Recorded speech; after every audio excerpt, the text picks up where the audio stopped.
and turned away, disappointed. Paul approached her. "Excuse me, ma'am," he offered, trying not to loom over her despite his 6'3" frame. "Perhaps I can be of assistance. Would you like me to check if I can obtain the tablecloth from one of the chain's nearby stores?" She agreed, and a call was placed to the Boynton Beach store. "Gary, do you have any of the maroon tablecloths, serial KTL 1860? That's the 60-inch ones." "Let me check," Gary said in a nasal voice, and Paul could hear him speaking with the staff on the other side of the line. "Yes, we do, but only one. I have a customer who would like to buy it. Any chance you could send it over?" "Sorry, Paul. No can do." "I guess this is what you call teamwork," Paul said bitterly, rolling his eyes. "If you really want to talk teamwork, instead of me sending you the tablecloth, how about sending the customer here? It will be a lot less of a hassle for everyone." Disappointed with his colleague, Paul decided to try another tack. He called Roger, the regional warehouse manager. Their daughters were in school together, and the families had become friends. "Hi, Raj. Sorry to bother you, but I've got a request. Any chance you can give me a serial KTL 1860 tablecloth?"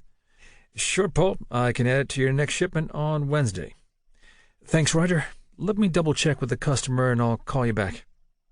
Paul hung up and turned to the elderly lady.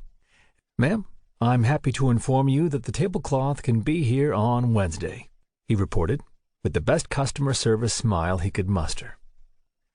"Oh, I'm not sure," she said coolly. "I'm busy on Wednesdays, and I don't want to leave it for the last minute. Maybe, if I find the time, I'll stop in."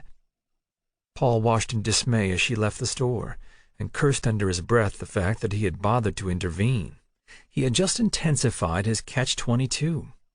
It was almost certain this woman would not come back for the tablecloth. That meant that the tablecloth would end up as surplus for the store. He was already running a sale to get rid of his surplus stock, at little or no profit.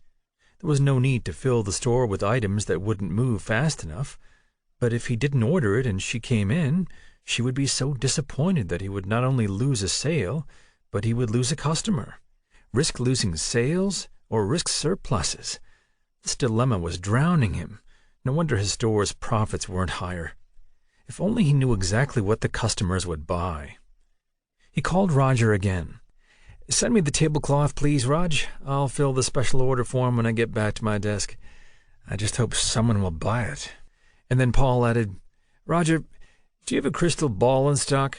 I've asked the head office for 2, but they said it'll take a while." Roger's smile was almost audible. As Paul hung up, he asked himself again if there was something else that could be done to boost his store's profitability. And the answer was a simple no. Sales versus surplus was a dilemma that only a crystal ball could solve. Chapter 2. Caroline stepped onto the porch of her parents' waterfront house, carrying her father's cell phone. Closing the glass doors behind her, she caught a reflection of her children playing catch on the large lawn, between the house and the bay. The palm trees that stood vigil around the porch her parents had recently renovated cast a pleasant shadow in the late afternoon.